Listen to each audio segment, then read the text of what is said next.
Hey everybody, Jimmy with the Triple C Collective here, and I've got my buddy. We compared some Speak No Evil before, but today we are ready to talk about, sink our teeth into, and lie by some Let the Right One In. And with me today is my buddy, AJ Omi. AJ, say hi. What's up, everybody? Hey, Jimmy, thanks for having me back. Of Excited course. to jump into this wild and twisted world of 12-year-olds with sharp teeth with you. That sounded a lot dirtier than I think we we meant it, but Uh, but yeah, no. We're here to talk about, let me in, let the right one in, Oh, and you know, the movies, the TV show, the book, and everything like that. Yeah, this happened when we were talking about Speak No Evil, yes, it did. because we were. But the question that I kind of posed to you then, and I'll pose to you now, so we can get your answer live, is what is your favorite type of like monster movie? And when I say monster movie, I don't mean like Godzilla and kaijus and Gamera and stuff.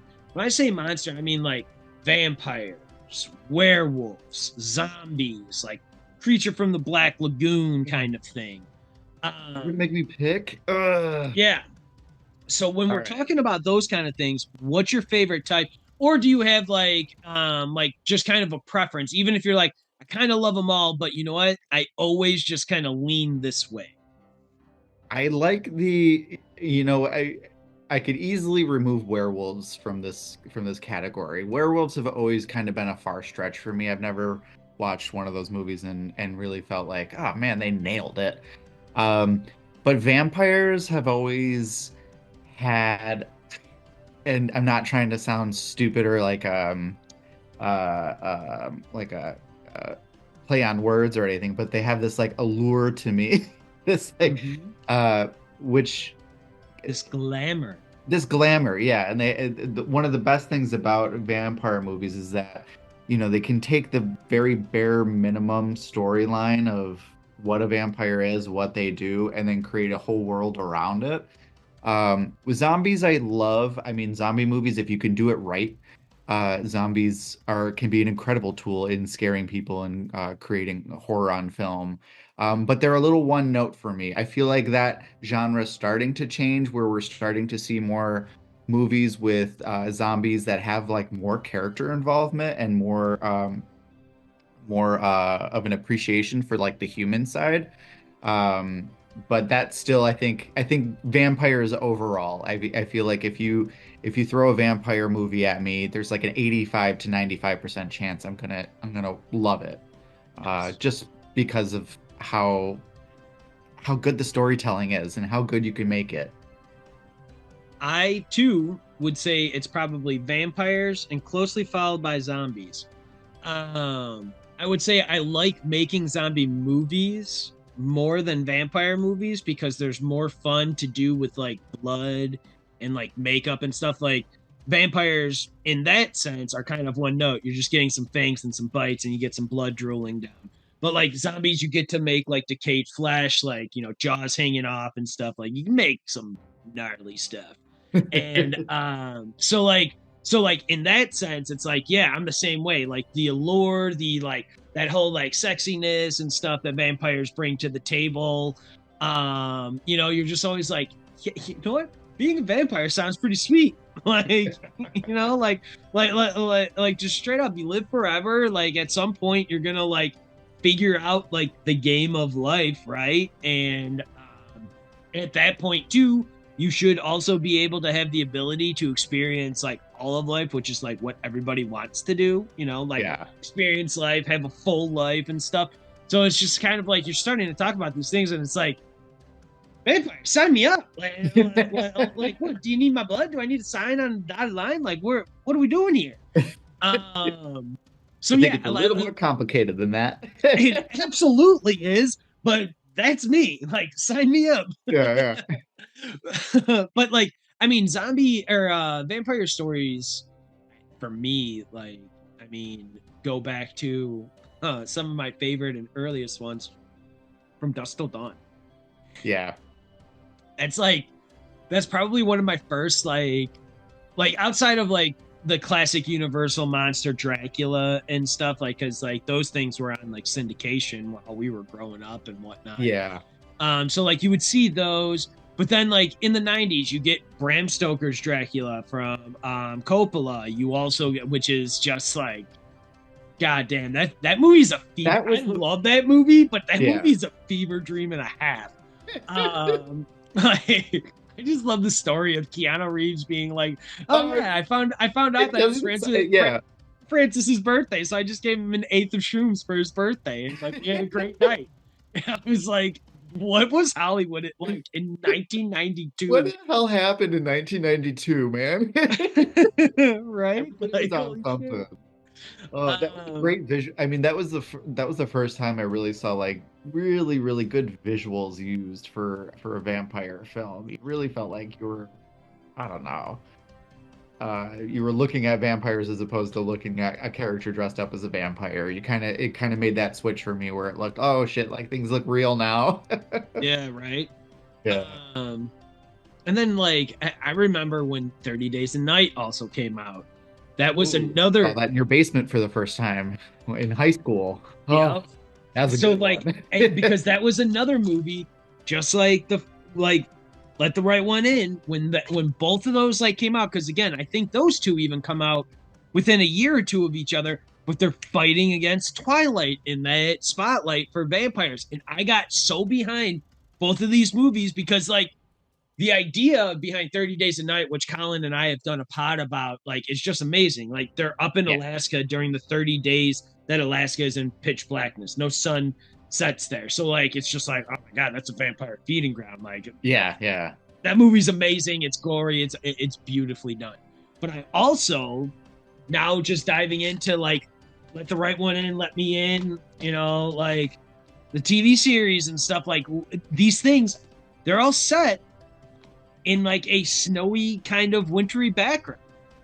It, yeah, I mean, if you, it kind of makes sense. I mean, the closer to the equator you are, the more sun, the more heat you're gonna get. So if you're a smart vampire, you're definitely gonna go north. You're gonna hang Mhm. out there to get, the majority of your hunting ground.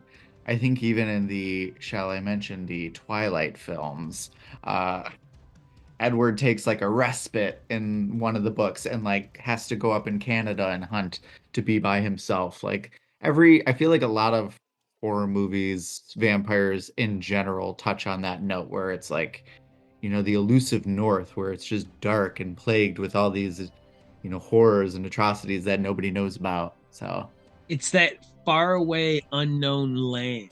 yeah, Like where yeah. the vampire dwelling in his castle, having to go like the people going from England to Transylvania and all Oh that yeah. kind of stuff, and then like the Count coming back over on the Dawn Shredder and all or whatever it is, and but before we dive into even a little bit of that, Let the Right One In. Did you see this in a theater? No, no. The first time I saw Let the Right One In, I believe I was in my college dorm. Um, yeah, I was definitely in college. I don't remember who introduced me to it or how I even came upon it. Um, but I remember watching it one night and just saying, "How have I gone without knowing that this story exists?" And why has nobody else heard of it? Like it was very unknown at the time. Um, Even being a Swedish film, I don't think it was probably playing in a lot of American, theaters across the country. I think it was probably more popular in the Netherlands. So it was I'm very glad that I came upon it in the sense that like I don't know how else I would have this would have happened. It's like the world's just like aligned perfectly, and it's like let the right one in, and I was like, okay. You got it. Doors open. Come on in. Got it, man. How about you? How did you get introduced to it? So this, I am still working at the movie or at the video store here back home. And so I hear about this movie through like people at the store. And I think the store then eventually picks it up. But I pick it up on DVD first. I watch it like within that first like month of DVD release. And I remember I even followed it, and when I rewatched my DVD, because this is the original release DVD of it. So Okay.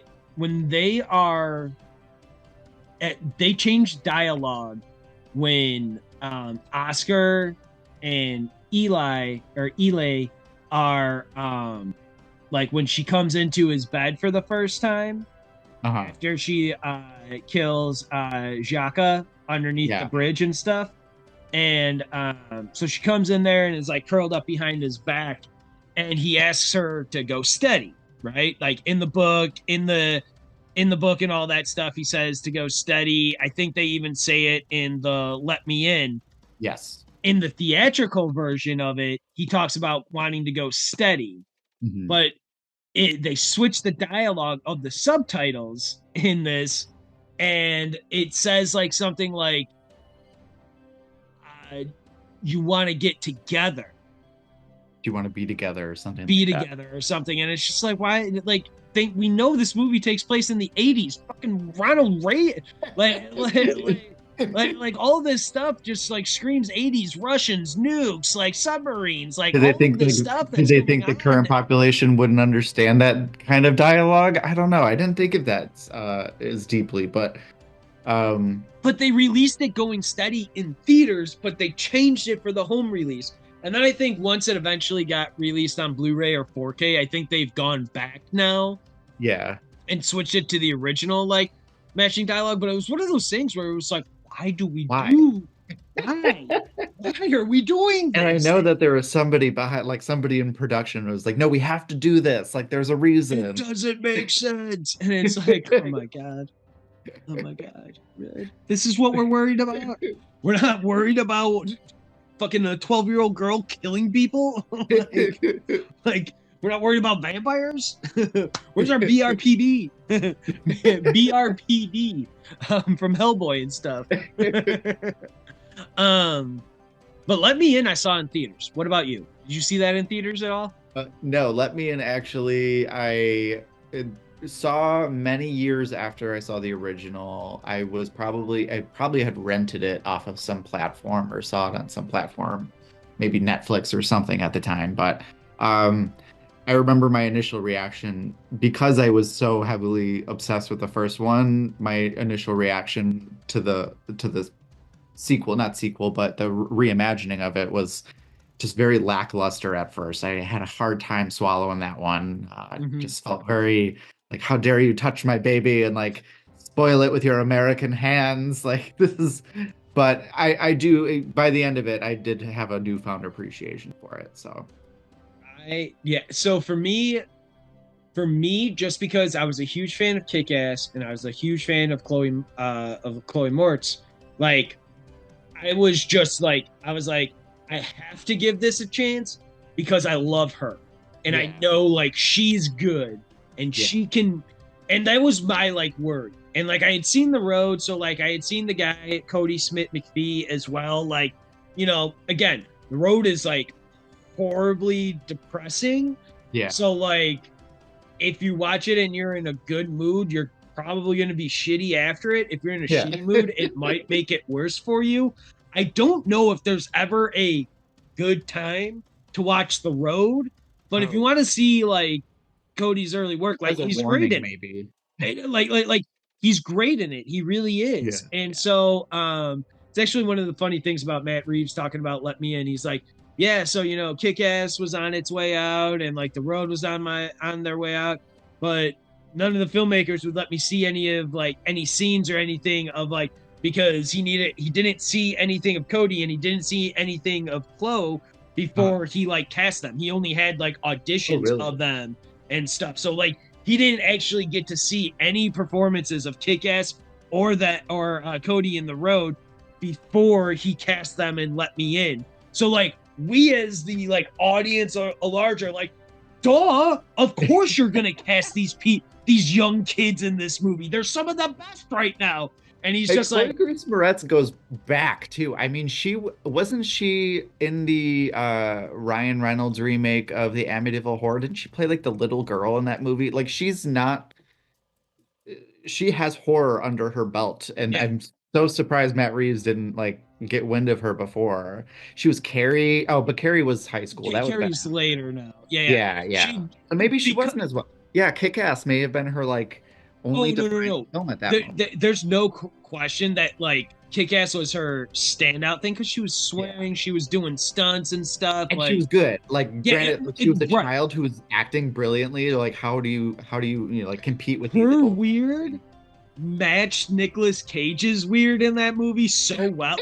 Yeah, I mean, like think about that too. That like also Nick Cage is in that movie. Like yeah, yeah. they end up doing That's like another fever dream. I forgot that he existed in that film. yeah. I mean, like well, I just saw the picture of Christian Bale as Al Davis and Nick Cage as John Madden for the new upcoming Madden movie. I'm Uh, stoked for that. Like sign me up. Like is where do that I is that purchase my football? pre-order ticket? Huh? Is that football? Yeah. Oh, okay, cool.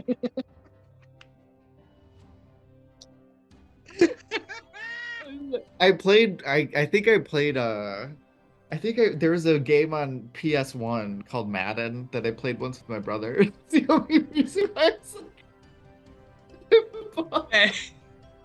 Oh my god, this is so great. Madden, So yes, Madden's like an yes. important guy there, right? Madden was the premier like NFL game. Like I personally fell off of it a long time ago because it just got like it got like a lot of video gamey stuff. It started becoming very microtransaction-y and it just like wasn't as fun to me Yeah. at least. So I haven't played a Madden game in like 13 years now.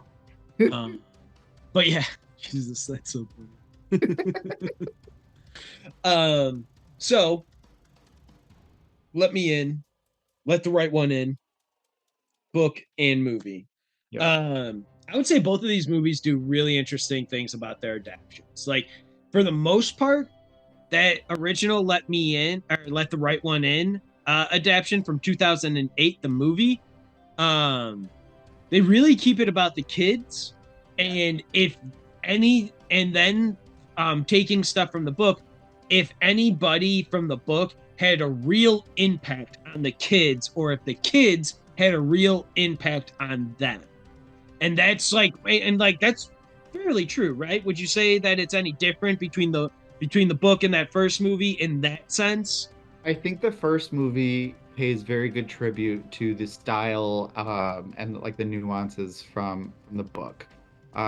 Almost like to the point where it's like some of the key dialogue was verbatim from just the book to the first movie.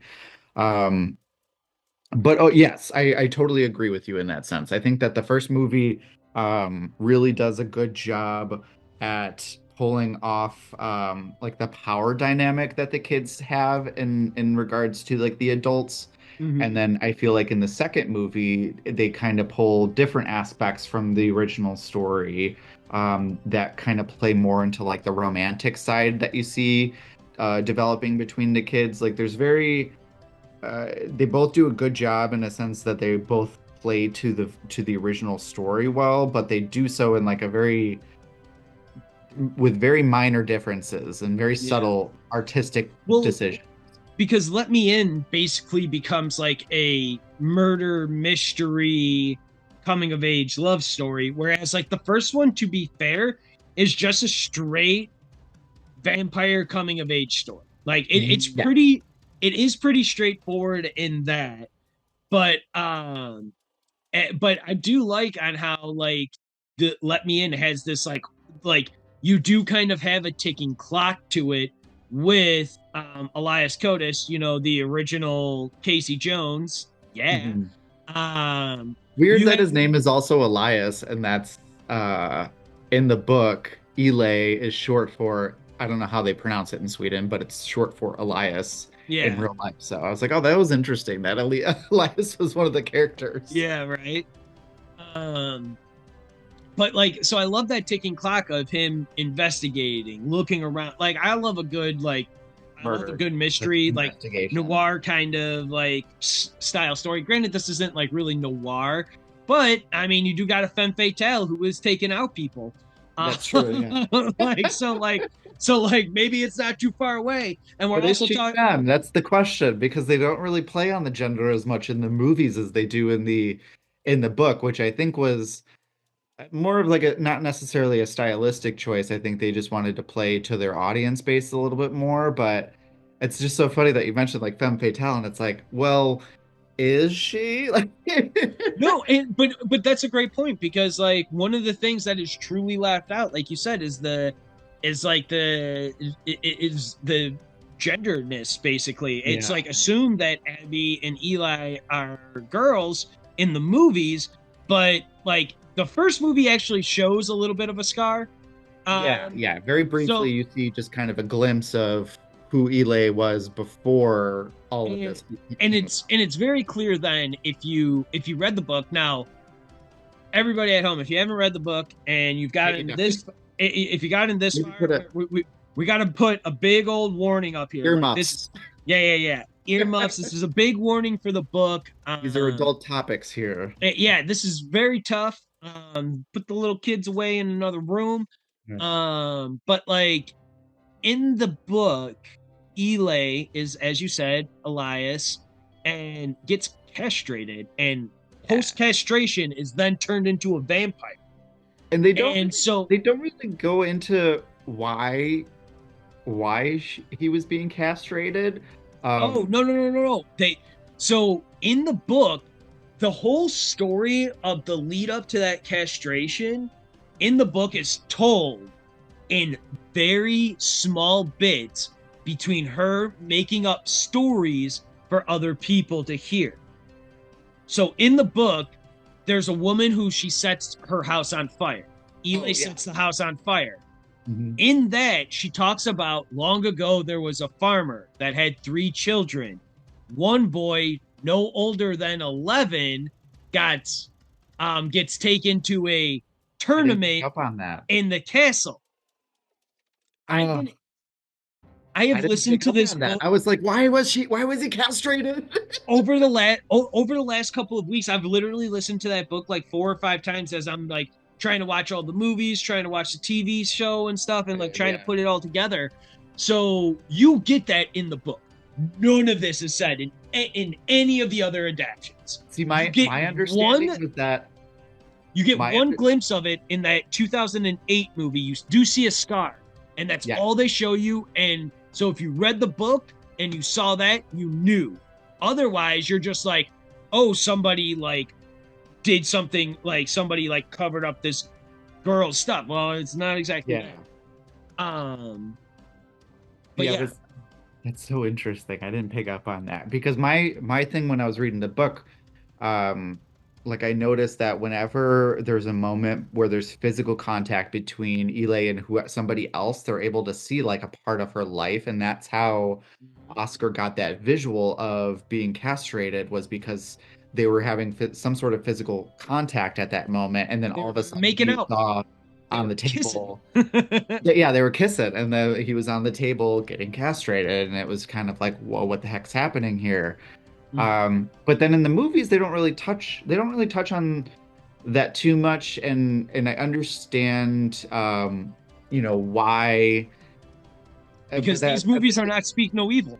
yeah, but also at the same time, I thought it would have added such an interesting arc into the story itself because Elay has been a vampire now so long that she's lost every part of her identity except for the feral child that needs to feed, Yeah. and that involves her gender. Now she's at like this point where she was physically a boy as a human, was castrated, became a vampire, and over time has lost that overall component of life, which is gender. Like Mhm.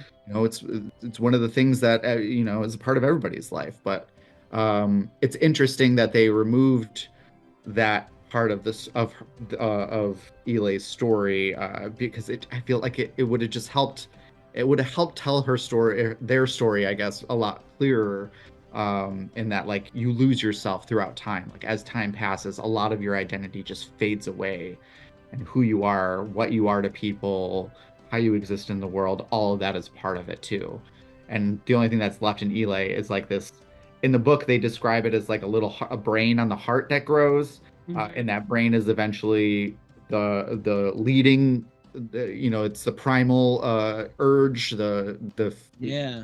and then the person that you were kind of hangs out in the back of your brain, and sometimes they're still there, but like this brain is all that's taking control now. It's all Well, fine. yeah, Virginia talks about that Oh, in the book.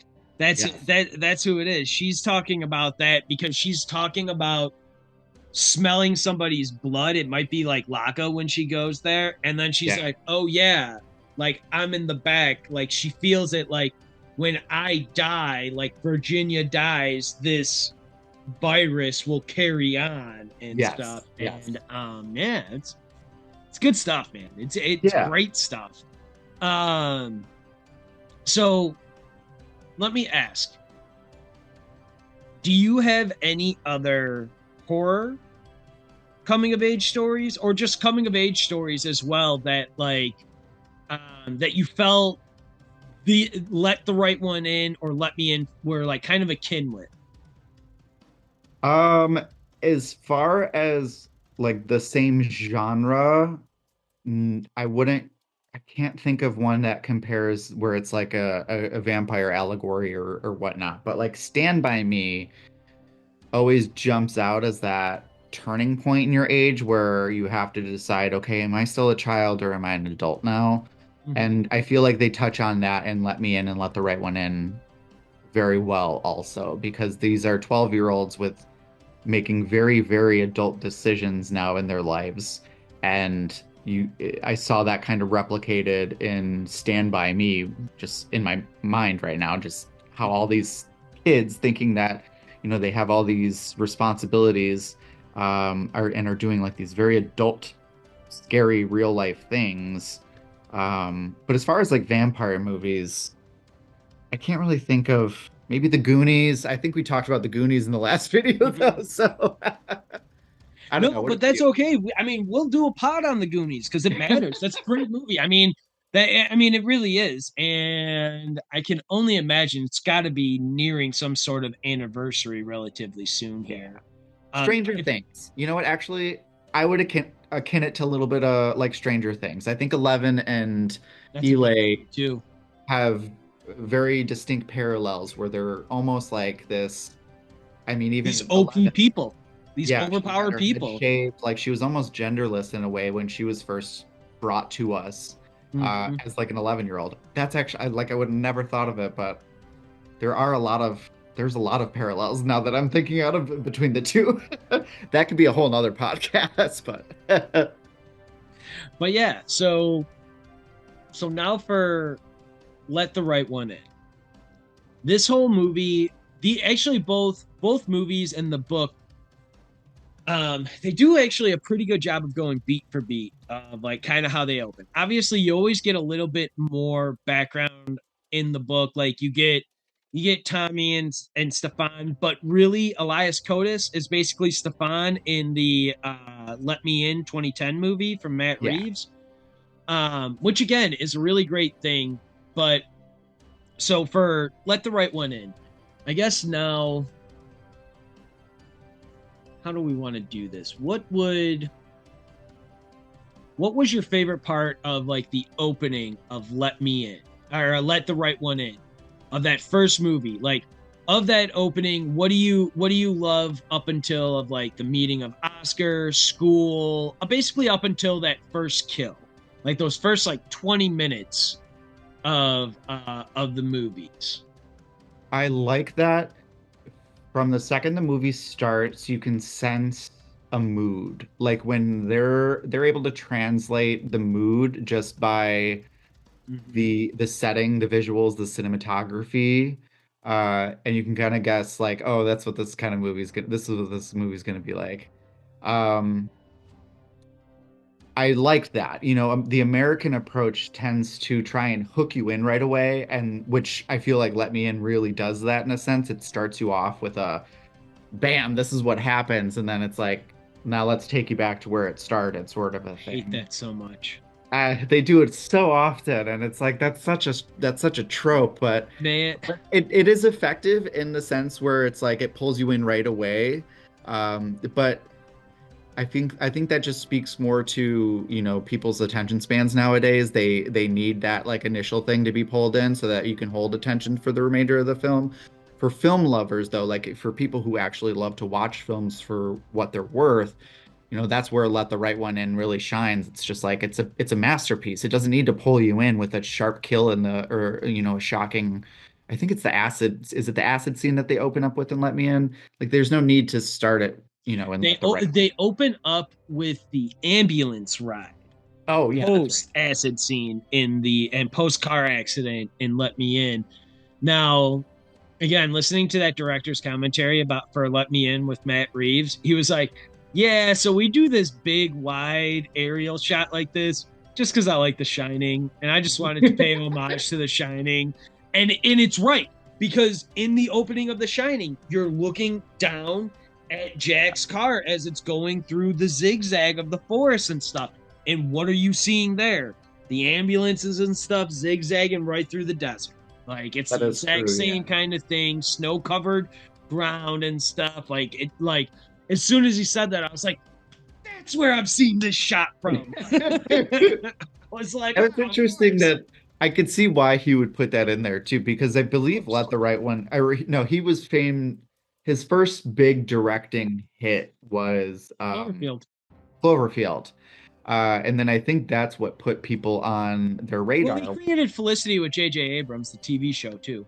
Yeah, yeah. But Cloverfield was like his first, this is mine, this is my first big, and it was kind of a sleeper hit at first. Everybody was like, what the heck is this movie? It was Great marketing campaign. great marketing, and it was a lot of word of mouth that people started going to the theaters based off of like, hey, have you seen this film? Um, And then I think they when they were looking for somebody to direct Let the Right One In, he was kind of still on the back burner of all that fame and all that, you know, that high from his first real success. So I think, his first Let Me In being then his first like, oh, I'm a solidified director now. Let me pay homage to the people who came before me, like in the opening credits by just giving you a little bit of a taste of like what horror classics are like. Um, I don't know. That's what I thought of when you said that. I was like, oh, he's like, this is my first big hit. I'm gonna pay homage. And I like it's true because that's exactly what he does. I love that it matters. Yeah, And that he decides to do that to like The Shining. I hate that 2 weeks earlier thing in Let Me In. And like I talk about it at this time of us recording, it hasn't been released, but it will be released by the time this is up. But I did a recording of Sinners too, me and one of my buddies, and I talk about that because the if you spoilers for Sinners, I the haven't first seen it yet. the first 5 minutes of the movie, you get you get a scene, and then you get a 1 day earlier. It's 5 minutes, okay? Uh-huh. It's not anywhere near as long as this 12-minute let me in opening scene. Yes, yes, I almost timed it.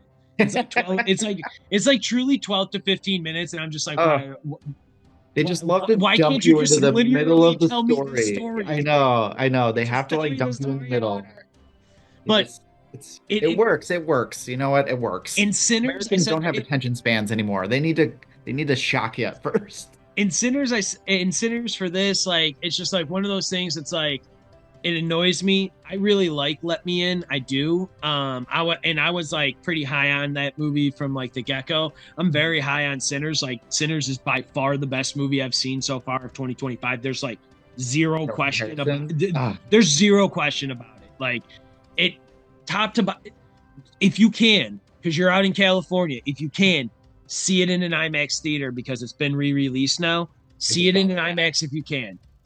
I'm telling you, because like they fuck with like frame and like ratio and stuff of it, and it matters because it adds it. Ryan Coogler and his DP Autumn, they do it with a purpose. There's a real purpose to them doing that stuff, and so like I saw it twice in IMAX with the frame rate changes and stuff, and I saw it once in a regular theater, and I felt like I was cheated in a regular theater because like things that impacted me more in IMAX didn't have the same effect of me in a regular theater, and that matters. Like because Yeah. it's a conscious decision. It's like the same thing with Christopher Nolan. Go see his movies in IMAX too. Fork out that little bit of extra dough because he makes it for IMAX. Like Oh yeah. that's he's like if you want the best viewing of it, see it in an IMAX theater. And Coogler did the same thing with Sinners. I would absolutely go pay to see Let the Right One In or Let Me In an IMAX theater as well. Um, but 2 weeks earlier, like just give me a linear story. I don't need the title card anymore of like a 2 weeks Yeah. earlier to suck It's me in. exhausting. Like It it it it lacks creativity. It's like you could tell a story, if you can pull me in by your storytelling, that's the marking of a great movie to me. I mean, you don't have to just, but I mean, it doesn't take away anything from the story also. I think it's still a great film. I definitely take issue with a lot of things in Let Me In. And I think a lot of it was just that a lot of it was unnecessary. Like the CGI in a vampire film, I would say use it as sparingly as possible. There are situations where it's warranted, but like there were situations where they used CGI where they didn't need to. Like the tunnel scene did not need to be a I choreographed like agree. kid like going nuts and it took me out of it immediately. That was the first I time in the agree. film. That was the first time in the film where I was like, "Yep, you lost me." I just realized this It, is a film. yeah, Um, that I totally agree. That is a major flaw, I will say, of actually Let Me In, is the fact that they don't lean on the laurels, which is weird. Excuse me, because Hammer, one of the classic horror film companies of like all time, uh, would like who took on all of those monster like Dracula kind of movies post Universal after like the classic monsters and stuff. Like uh, that's where I don't know, Peter Cushing and Christopher Lee and all of them like were playing Dracula and Van Helsing and fighting all the monsters and stuff. Like that's where they were doing all of those kind of things. And so Hammer for Let Me In and for the TV series are producers of it. We're not a producer of the original Swedish Let the Right One In. But so you would think this classic thing would like to do classic things, but like they used a bunch of CGI for it, and it does suffer. The yeah. tunnel is bad. Her running away and hopping over the fence is bad. Oh, Uh, so just I mean, it reminds me of Harry Potter playing Quidditch in the first movie. Like you could just tell everybody looks like they're made of rubber. Everybody yep. looks fake. It's just not realistic movements. Um, and it just takes you out of the film. It immediately, when I saw it, I lost my train of thought. I was like, oh, I remembered I was watching a movie. I wasn't sucked in anymore. Um, and then there was just stylistic choices. I mean, when I saw the first film, that tunnel scene, they shoot the attack from a distance, and it Yeah. doesn't cut Good wide shot. a good wide shot, and all you see is a dark underpass, a man going under, and then just shadows kind of wrestling around. Never cuts to a close up. You never need a close up to understand what's going on. And you don't need any CGI either, because it's Elay on this guy's neck ripping it out. Like there's no CGI. It, Yeah. but the fear, in the moment, instead of being pulled out of the movie, it's like, holy shit, there's this intense fear that evolves because you're no longer worrying about all the the the CGI aspects of it, Yeah. the extras that don't need to be included. Yeah. That tunnel kill, because that happens after the botching of the first kill, basically from Harkin in the first book or from the book, and then basically it's just father and Let the Right One In, kind of, right? Like, Yeah. but that's a name really that Oscar puts on him because Yeah. the entire time Eli's like, "That's not my dad. No, That's not my no. dad." There's a way creepier relationship between those two. Yeah, they don't. That's another aspect they don't I'm really. glad. I'm glad. Yeah, it's Leave, it's leave that it, shit in the book, man. Leave that shit in the book.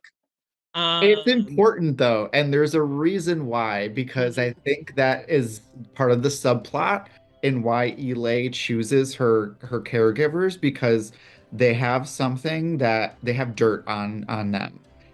Harkin has this secret, and if you've read the book, you all know he's a pedophile.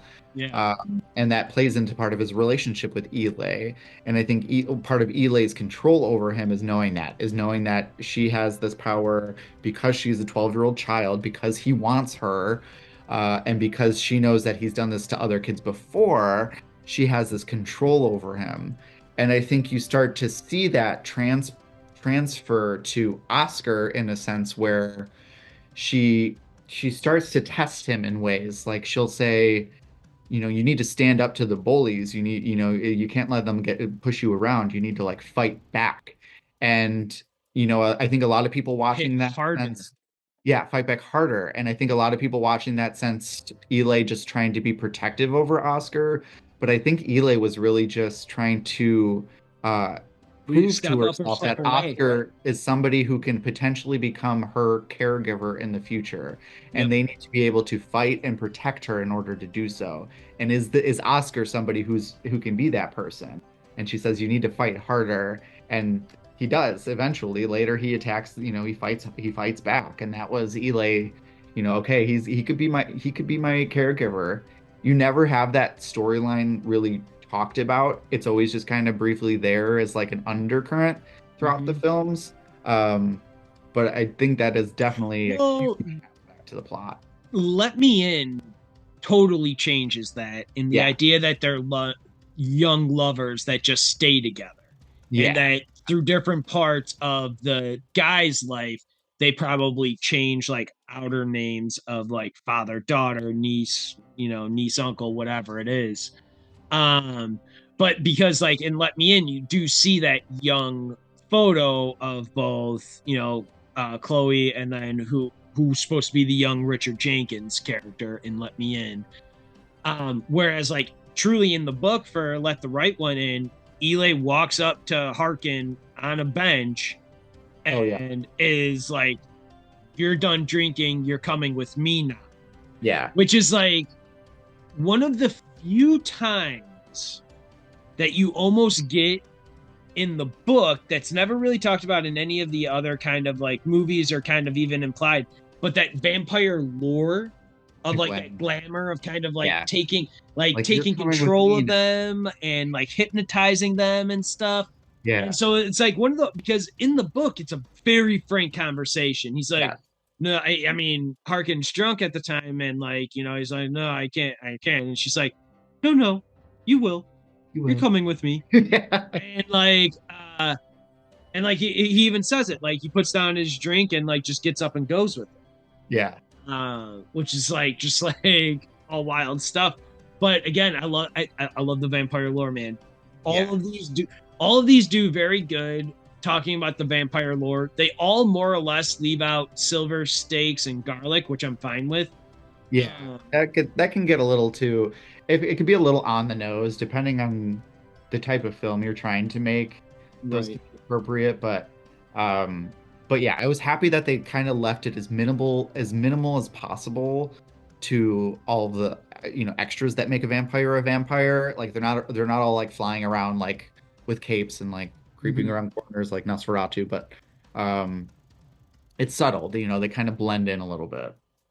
Yeah. Even like Eli, she's not like she says in the first like let the right one in when she first like comes into his room, he's like, how'd you get up here? And she's like, I flew.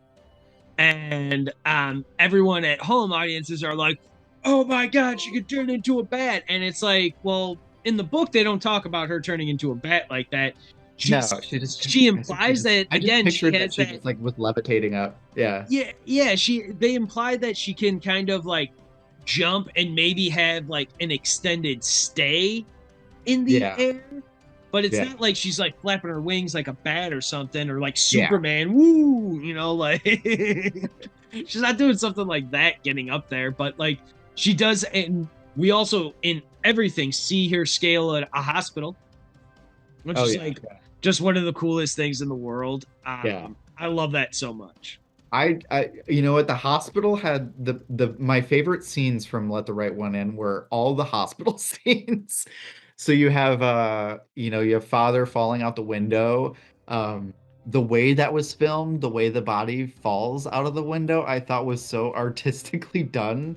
And y- it sounds so grotesque to describe it this way, but like the way that Virginia just erupts in flames in the hospital bed was so prophetic, and just like cinema from a cinematography standpoint was just so brilliantly done.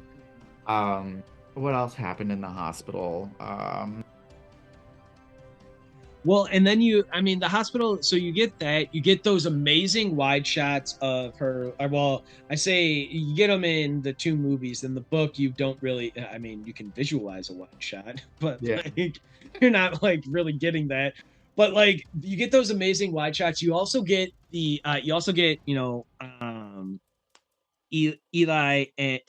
and Abby both coming in barefoot, and like the nurse Oh being like, yeah. "Wait, what is going on? Wait, what?" Like so confused that a little 12-year-old girl is like walking around barefoot looking for her dad who just got brought in by the cops. I'm sorry, lady. Why did you let this girl walk away from your desk the second she said her dad is upstairs? Why aren't you on the other side I of think this her name was desk? Like, I think her name was like Maud in the book, the lady at the front desk, and I remember audibly going like, "What the fuck's wrong with you, Maud? You got a 12-year-old with those shoes on." what are we doing Oh. here? It's so Uh, funny though that, they kept. I wonder what the decision was behind making Ile not concerned about blending in with everybody else. Because if you're in Sweden and a kid's walking around barefoot, of course you're going to be like, "What the fuck's wrong with you?" But Ile simply did not care about how anybody else viewed her or her appearance, or that she even cared to like blend in at all. And I think that just speaks to like how long she's been a vampire, how much of her identity is actually still there, and how much is just like the vampire that's left in her. well, Um, I mean, even Oscar and Owen and stuff, and even Isaiah in the TV show, they all ask her, like, "Aren't you cold?" oh Again, yeah. so Different. there's very few things of dialogue that are basically in every single adaptation, starting Yeah. with the original novel, and it's, "Aren't aren't you cold?" No, I don't remember how. Yeah. And it's just like holy god, wait, what? You don't remember how to be cold? I don't think that's how being cold works, my dear. But Yeah. like But it's maybe. the way it's put. Yeah, it's not that like can you forget how it feels to be cold? Like if you were to go that long in your existence without like having a temperature gradient, being able to tell the difference between temperature. Yeah. It's so weird. Like how much would be left of you as a person, like if all your senses were replaced by just the primal urge to feed, you know? Um, I do think part of the thing that they missed with not explaining Hawkins, story arc is that so in both films, Hawkins' story ends at the hospital. So Mhm. Eli feeds on Hawken, I believe, in the first movie, and then he falls over dramatically. And then in the second movie, she feeds on him in the second film, and then he falls from the window also. But then he dies, and that's the last you hear of it.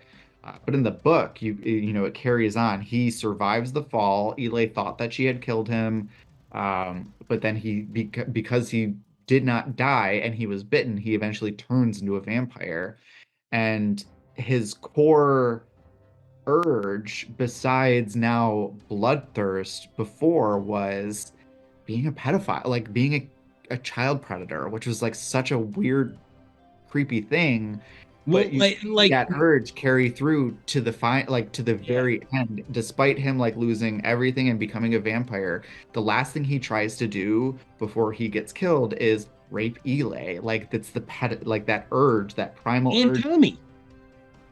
Oh yeah, Tommy. That was the other thing. Oh, we don't even get the basement scene in the Yeah. apartment complex. Like that was such a integral part. But again, like I understand why. Like they Yeah. it was all attached to Hawkins' story, and they there's only so much time in a movie.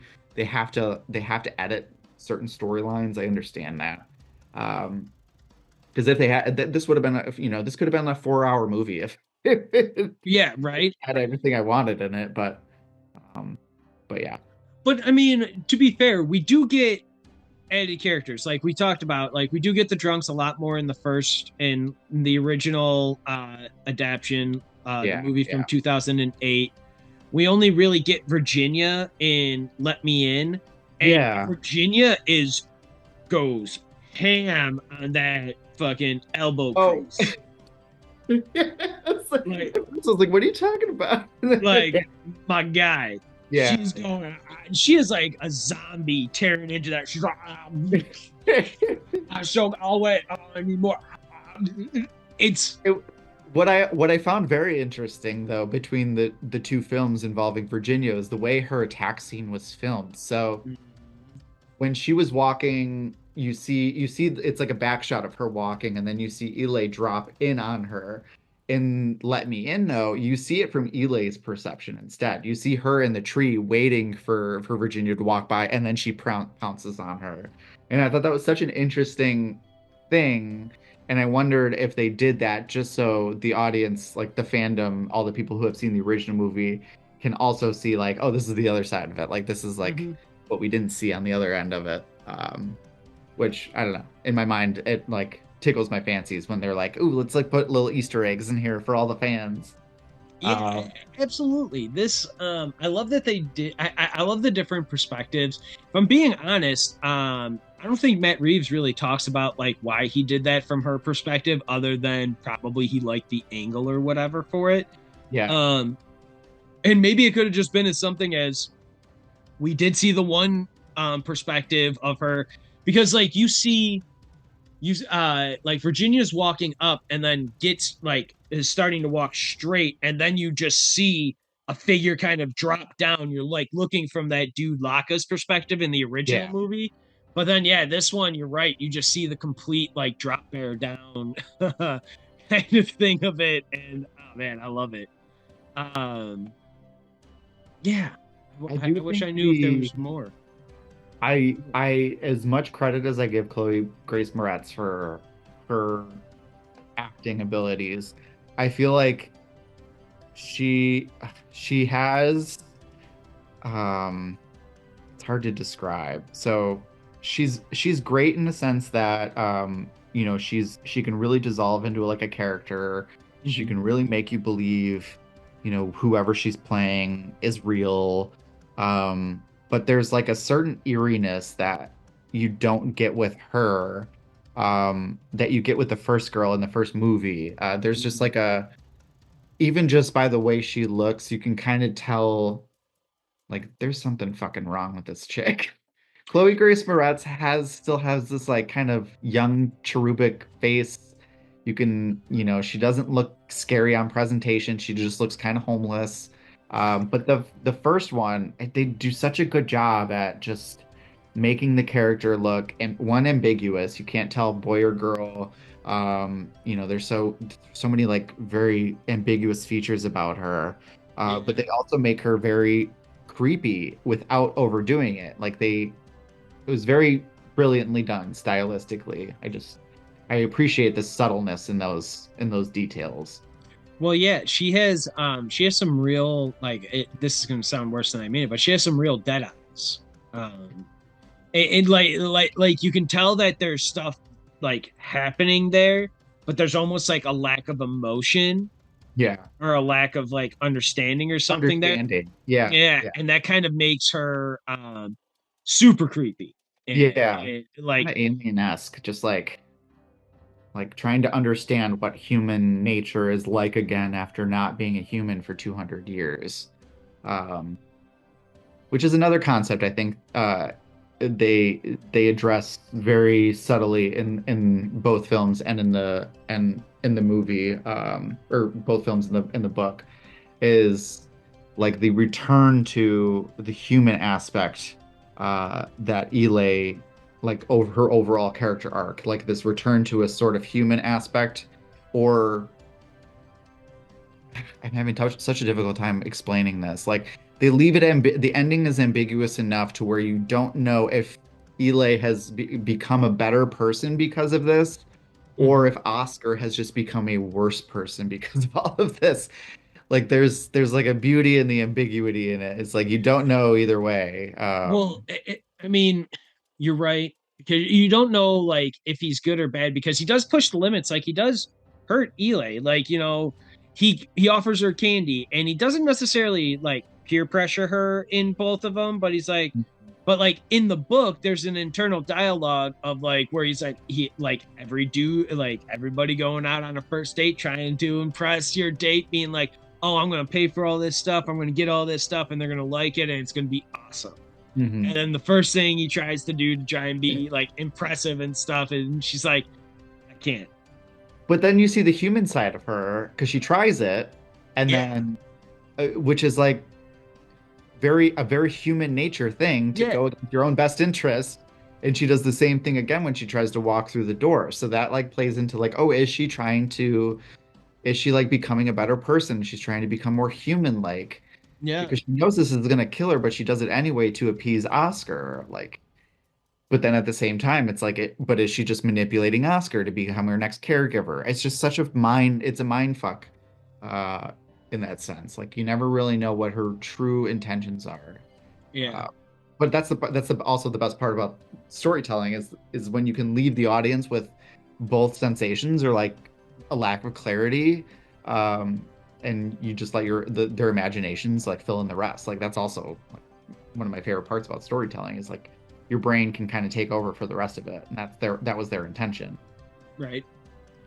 Um, Now, what about what about all of these sleepovers they have? I just love I like I love the little kid sleepover thing. Like it's just Yeah, so funny because it's like it's so iconic. Like us growing yeah. up in like the 90s and stuff. Oh, Like sleepovers were the I best. Like being 12 and like going over to your yeah, friend's house and playing some video games, renting a movie from like Blockbuster or Hollywood Video or whatever fan or like Video yeah, Playground, whatever family staying up video till like store. 3 or 4 in the morning. It's just like it was a very nostalgic part of childhood that I think they use that particularly so to like hit the heartstrings of all of us when we're watching. Like, oh, that's awesome. Yeah. I just love it. I love it up until because it's all these fun times up until it's not. You know what I mean? Yeah. And and it becomes not when in both Let the Right One In when Laka shows up at Oh yeah. Eli's apartment, and Mhm. it's the same thing in Let Me In when the detective, shows up at Abby's apartment. Now, actually, you know what? Maybe before we dive into that, we should talk about the acid scenes because that's a little bit earlier Oh and yeah. that leads up into the hospital scene for Haka and the for Haka. Basically, the father though, and Let the Right One In, and then the father in Let Me In, and I just love that. I love that they included something so real in that. Like it's sulfuric acid basically that Yeah. he or that they use, and in Let the Right One In, he's hanging up again a boy in a locker room to for Elay to feed on, and it's the same thing in Let Me In, another like boy in a locker room trying to be like fed for Abby, and the book makes this scene really gross. The book, actually, I will give Let Me In credit in this sense. I feel like they had a closer description to Hawkins' actual injuries from the acid than Let the Right One In had. And you also so the reason why Hawkins does it, he's not I don't think his intention is to kill himself. And No, actually, I think he makes it very clear in the book. It's just so that he's so disfigured that nobody can identify him, and that would lead them to find Eli. Like it's yep. all to protect Eli. But the acid in the first movie, I mean, you then see him in the hospital. You first see him like in the kind of a reflection in the window, and then you see the side of his face, and you're like, yeah, I get it, but like the book was way worse. Like they really fucked his face up in the book. And then in the Americanized version, you're like, that was more like it. Like they really, they kind of hit the nail on the head there. Well, Like they I really mean, got if I'm being honest, if you're not giving me like a Two-Face looking character from Batman, like I don't know what we're talking about here with yeah, acid being thrown on the face. Like that's the standard, yeah, right? yeah, Like it's been the standard for like 85 years in like yeah, entertainment. So yeah, like if you're yeah. not giving me something on like that level of like a face disfigurement, if I'm being honest, Let the Right One In kind of reminded me a little bit more of like the dude with the like messed up face, like chewed off face, almost from like Hannibal, Yes, or whatever. You yeah, know what I'm talking about? yeah. It looked more like I was gonna say like grotesque tumors growth, like Yeah, that's another. it's like it just didn't really, I don't know, it didn't fit the scenario that they made in the book. Um, and it just, I don't know, it kind of ruined that aspect of like, well, he's not disfigured. I would be able to identify him and still in the lineup. Like they just, I don't know. I just that part I was like, oh, we need more gore, which rarely I say, but in this sense, I was like, yeah, if they could have just fucked his face up a little more, that would have been a little Just better. a little bit, It's a right? little better. Um, well, then we get to the sleepover, the nightmare sleepover. Laka shows up. You get the detective. Laka shows up and Let the Right One In. You get the detective showing up and Let Me In. And for me, I didn't kind of think about this until I listened to again that Matt Reeves commentary, and he's like, for Let Me In, he's like, this is the moment where Owen changes. That's the exact moment for sure when he decides he's all in. Yeah. And it's the same thing for Oscar too. Like Oscar makes that same decision. Like, the Laka and the detective, they go in there, they start looking around.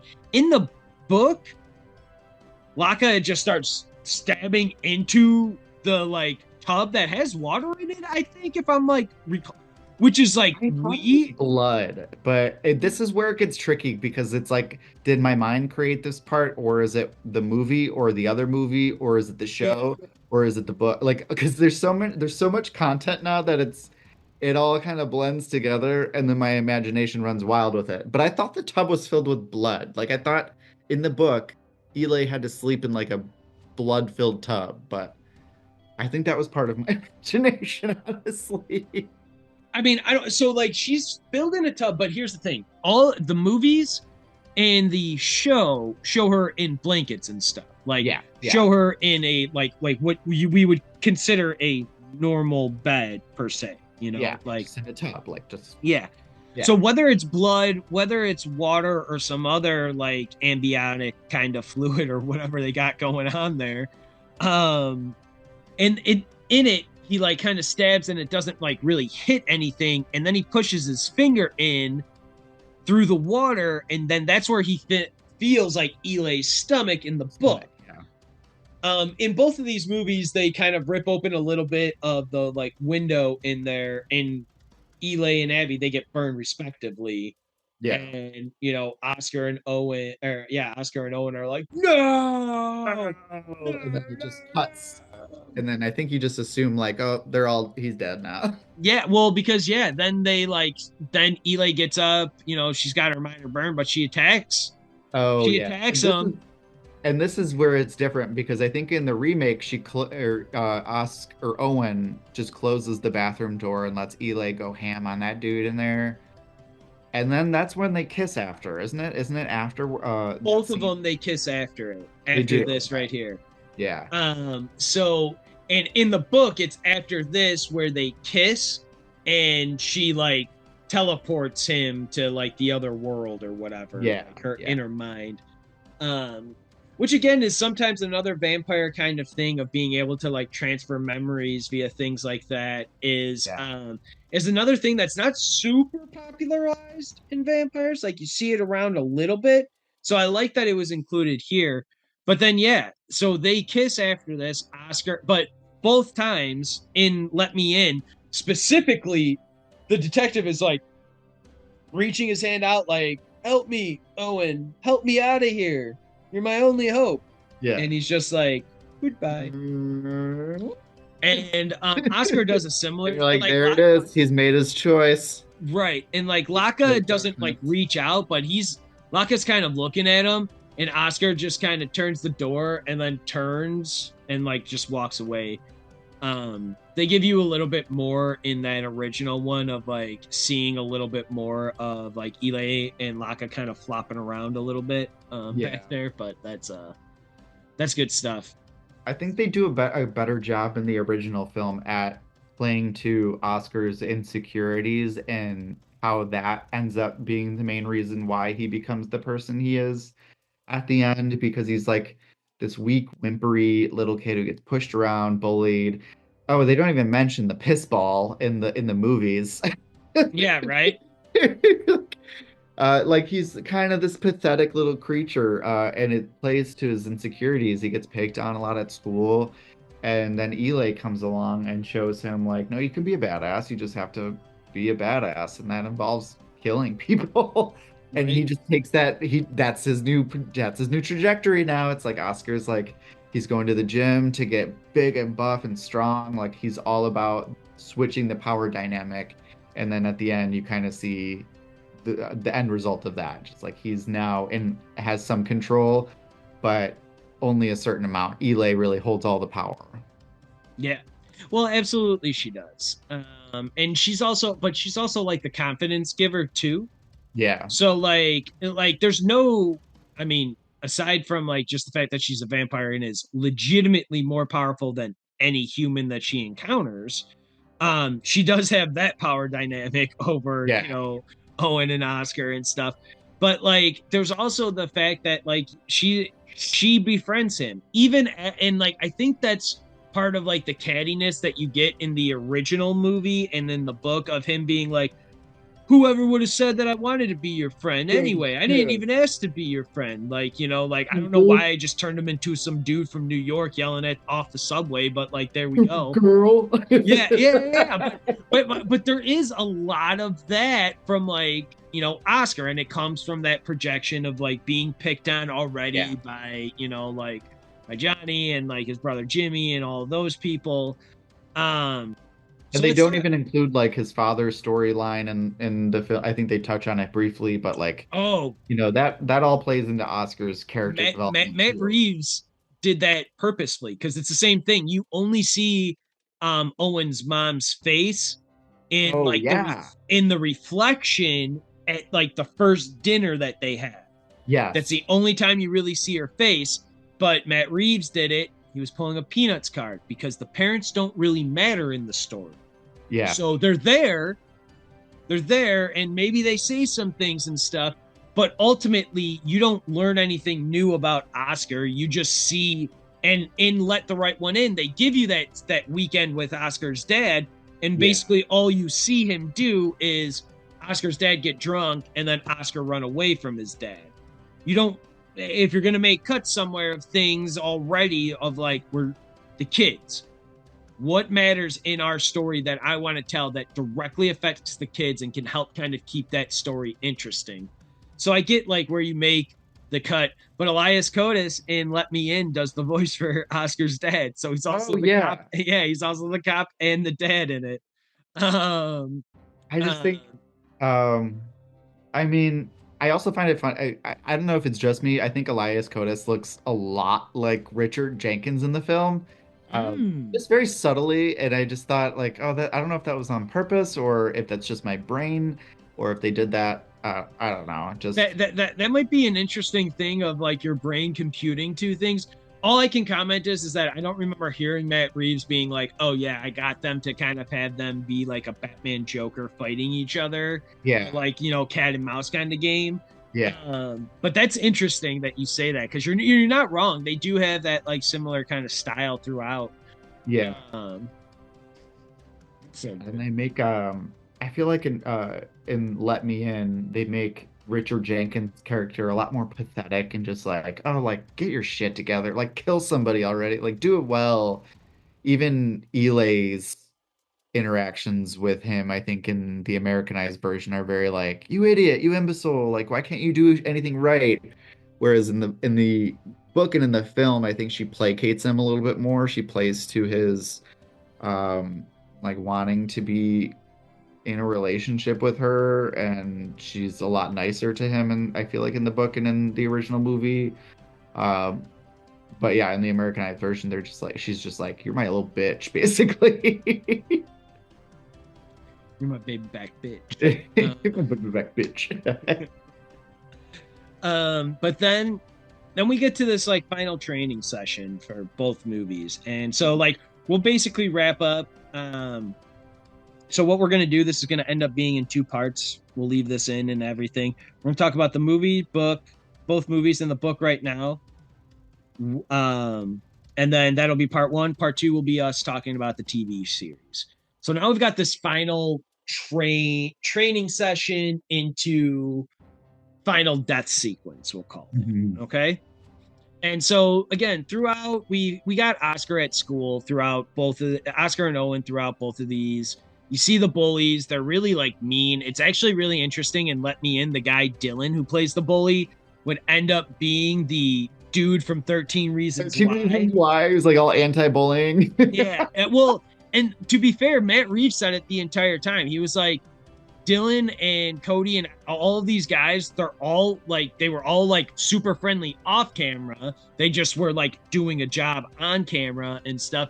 And he's like, but like that, like he was like, but Dylan's like one of the nicest people you'll ever meet. So it was like really messed up, like, you know, seeing this young kid giving this kind of performance when like you're not like that at all. And like he was like, I can't say that he's anything like that character at all. So that's really funny. But that's why you hire actors, right? He's acting, he's putting on a performance. Believability. Give us realism. We want to feel shit. But all of that is true though, you know. So like it's crazy that we're getting these kind of and that we got these kind of really good performances from these kids because like think about how often a kid is miscast or just like gives the wrong performance or something, and it's just like woof. Yeah. Like, I'm not gonna name any examples. We all know what I'm talking about, I'm sure. But like I'm also not gonna rip on a kid who's like also like under 10 years old trying to act. Like they're still learning. They maybe when they're 20 and they've like lived a little bit of a life and they like know how to pull on emotion, maybe they'll be all right. You know, like maybe they'll be good because that's where like acting comes from and stuff. But we get introduced to Jimmy, who gives the fucking worst reputation to all people named Jimmy, me included. Like, my God, the worst person in the world. But this is like near murder, right? Like trying to like hold Owen and Oscar's head underwater like for these 3 minutes and stuff. Yeah, yeah. Like, wildness. And I do like, I mean, both endings or both scenes were filmed pretty similarly. I mean, I don't think they make too many artistic stretches in the Americanized version in this film. I do like how it's filmed during the scene when Eli does come in and starts killing everybody. I really loved the shot of from underwater looking up at Cody Scott McPhee, and you just see one of the kids' head submerged but being dragged. Was that Dylan's head just being dragged from, and the way it was shot, you could tell like how that's really picture, like, Dylan doing that. Oh, that's really that kid. They really hooked him up. Definitely got water up his nose on that thing. Yeah, but yeah, it was a really cool shot, and I think it added a lot to. I like that they didn't show Eli ripping people to shreds. All you just saw was the aftermath falling into the pool, like a severed head falling in. And I love that stuff. Leaving, like, you give us enough to know what's happening, but you really are still allowing our imaginations to run wild with this stuff that like, you're kind of showing. And goddamn, that dude, the way watching the behind the scenes of Let Me In and Let the Right One In for because they each show the pool death scene in each one of those like behind the scenes on like the DVDs and like Blu-rays and stuff. Yeah. And it is so great when you see just like the crew members just tossing in body parts into the pool because that's all they're doing. They're just, Yeah, and that's what makes even like then the underwater shots even better and makes it seem so random is because it it is is literally random. Yeah. random. Like it's three or four different people just being like, plop, plop. Yeah. Oh, we need a big thing of blood here, here. Like, Oh, oh but it man, makes movie the magic. visual of it just yeah, it's like it just makes your imagination run wild, and that's such a good way to end it, or that scene at least. So we're back after a little technical difficulty here, but we're back and that's what matters. So we were talking about this final training session and the death and how awesome it was for me, like watching the behind the scenes of just seeing people throw body parts into a pool and just seeing the like blood and all that stuff come down. Like I love the behind the scenes of like the movie of like how the sauce is made, that kind of stuff. Like, yeah, I care about how actors like get to their characters and things and like writing scripts, but like if I'm being honest, like I care about like those prosthetics, the makeup, the special effects, like that's the stuff like when you show me severed limbs, man, and like you made that, They I speak to love me, it. man. You're speaking my language. But yeah, no. So like I love all that stuff. What else do you have to say about this? Um, or anything else for either one of these movies or the book? Any other topics that we might have missed as we're wrapping up here now? I do like, in all three, the book and the two films, they end on a similar note, which I think plays into the overall message of the film, which is just like ambiguity. Um, but at the end, you just see Oscar on the train with a mysterious box that he's tapping on, and it's just him and Eli doing like Morse code back and forth to each other. Um, and so you get this notion like, okay, they're doing something, they're going somewhere together. So either Eli and or Oscar is now Eli's caretaker, or that they're gonna have this like romantic affair and like it's gonna fall into Oscar's favor or what have you. But I Mhm. like that it ends on the same note. It's just like you don't know where they're going, what's gonna happen next, but it's just they're They're just together. together. Happen. Yeah, they're together. That's what's important. And like so that's the beauty of both Let the Right One In and Let Me In, because they both end that way, with them like riding off and basically riding off into the sunset together, right? Like, Yeah. they're on a train, they're still riding around. And the one thing we didn't talk about as well is like the Morse code, another one of those like them getting together, figuring out things like the Rubik's cube. Like you Oh do yeah. get these little like beautiful moments between Eli and Oscar or Owen and Abby, and it's just little fun stuff. Now, granted, a lot of the both of these, I mean, both the movie Let the Right One In, the book Let the Right One In, and the movie Let Me In are all set in the 80s, basically. Oh yeah. Yeah. So it's like it's a time that was like, I mean, I was born in the 80s, I was born in the late 80s, but that and like kind of times after that, like where we were being raised in the 90s, they all kind of feel similar in a lot of ways to that stuff of what they talk about. Yeah. So like I've just always loved it. I've always loved this. Like I've never read the book up until this. This is the first time I've gone through the book, and I've listened to that audiobook like at least 8 times now. Like I'll probably get a badge from Audible about it being like most read book ever, or most listened to book ever. And but because it's up there, but it's really good. And there's just certain things that I just kept missing, like the castration thing didn't catch on to that like the first Yeah. time I listened to it. The second time I listened to it, I was like, oh my god, what?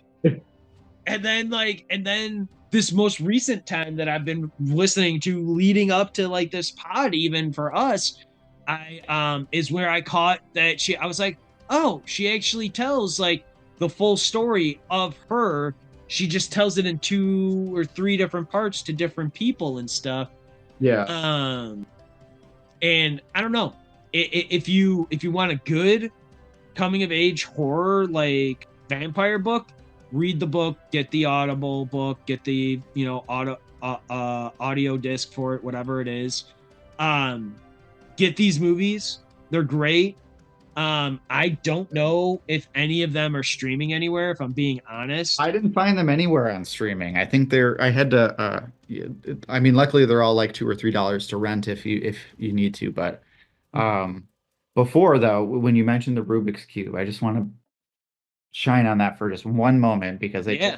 I think I just had like this realization of why the fuck they even used the Rubik's Cube at all. But um, so the Rubik's Cube is introduced by Oscar, and he introduces it to Elay, and then he starts explaining it. It's, it's a puzzle. You have to get all the colors on one side, and he lets her borrow it for the day, and then 2 days or whatnot.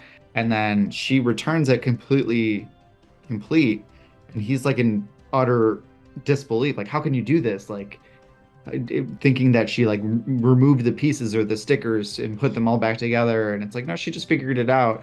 And I think what I think is the message that they were trying to send in the book was Eli's been around for 200 years. She's seen it all. She knows how everything is. Oscar's still figuring things out. The the allegory is just a puzzle, or the puzzle is just an allegory for their lives. Oscar's not there yet. He's still figuring things out. He can't figure out the Rubik's Cube. Eli's lived a couple centuries already. It only took her a day or so to put that together because she's already had all these experiences. So I think that was probably what was, I don't know, in my mind that's what the Rubik's Cube meant, but take it as you will. That's what I love about these movies, is your imagination can Toys, her keepers bring her puzzles. She likes oh puzzles. yeah. Everyone's brought her a puzzle. Specifically in Let the Right One In, the movie, you actually see like when she brings home the Rubik's Cube and Mm, Hawkins like, what is that? And she's like, a puzzle. And he's like, another one. There's a another one, quick yeah. shot to like 30 or 40 different puzzles on Yeah. and different kinds of games and stuff. So it's like I get it. That's like she's a vampire. She's in a state of arrested development in that sense. Like she can't grow up past 12, but she's also 200 years old. She's Yeah. she's 12, but she's been 12 for a long time, which is Yeah. No, I another love line of which is another line of dialogue that shows up in all of those. Is yeah. that I'm 12, but I've been 12 for a long time. Um, these movies are great. The book is awesome. Highly recommend everybody go check this out. If you haven't, go to your local secondhand stores, pick them up, rent them on whatever streaming services. I'm sure Amazon or whatever probably have them. But I love it. This is part one. In part two, we're gonna be diving into the series, the 10 episode Showtime series. Very excited. We'll talk some more book stuff in there as well, because there's really nothing that the book has to do with that series, if we're being honest, other than like maybe a couple of moments, and we'll Yeah. get to those. Yeah. But either way, this has been a blast, AJ. Pleasure as always having you here. Oh, it's all mine, buddy. I want to thank you all at home for joining us. Please like and subscribe to this video and to this channel. And you know what? When you're ready to get something done, just stick your teeth into it. And suck.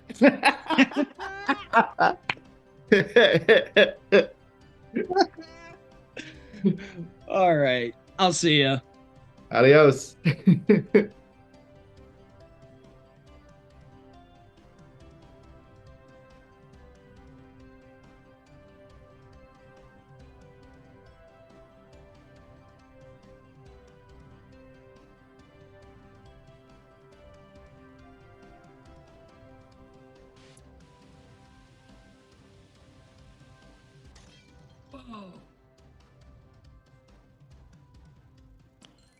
Nice.